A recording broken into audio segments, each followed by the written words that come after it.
In 2013, we bought a VW crafter van to convert into a camper. First thing we did was to do some rust proofing. So the place ended up looking like a crime scene, but we just wanted to be sure that under all the insulation, everything would stay nice and rust proof and we wouldn't have any problems later on. Then we started putting in all the wiring for the lights and the plugs. The next step was to fit the reverse cameras. We had to make sure that everything was properly sealed with Sikaflex so that we didn't get any leaks into the back of the van, which is always very important.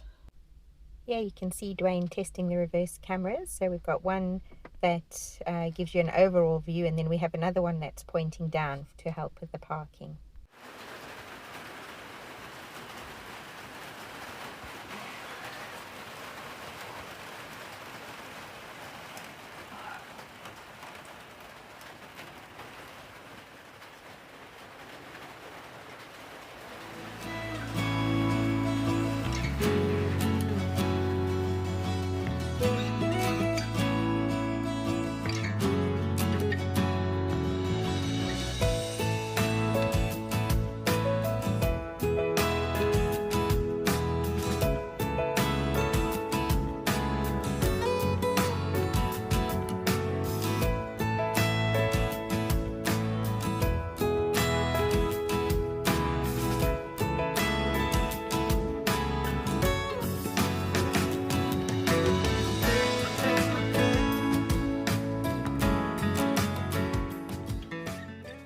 Made use of the overhead space for a bit of extra handy storage.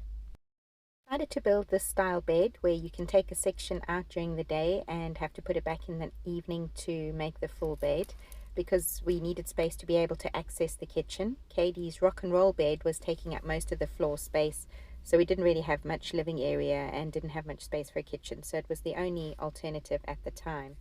But we found that it was quite a faff because every night you had to make it and every morning you had to take it apart, and it just didn't really work very well. That kitchen was also quite big, which we didn't really need, so we've trimmed down the kitchen and changed the layout, made it a fixed bed. There you can see the plank that goes underneath, and then we were stuck with a section of mattress that we had to just keep on the bed during the day. As you can see, Katie's rock and roll bed just did really take up the rest of the floor space, and even when it was up, it didn't really leave much living space either. And of course, everybody asks, what do you do about a toilet? So we built this one ourselves. It's called a separated toilet. So there's a funnel that goes under the toilet seat and into a bottle, and at the back there's a bucket with a packet that you poop in. Cupboard doors don't work very well in the van because of all the movement, so we had to take those out pretty soon and change it for a shelving system. Our master switchboard, which controls all the USB plugs in the van, Dwayne did it all himself with a bit of help from an electrician friend. And we have a solar panel on the roof which supplies all the electricity to the batteries, so we are completely off-grid. Fitted these silver channels, and that is what we attached the solar panel to. We could do with a second solar panel, and that is something that we'll be looking at later, just to give us a bit more energy.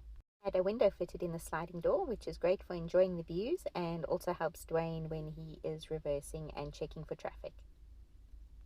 Then it was just the accessories. Home is definitely where you park it, and we loved every minute. We did a fantastic 6-week trip around Europe.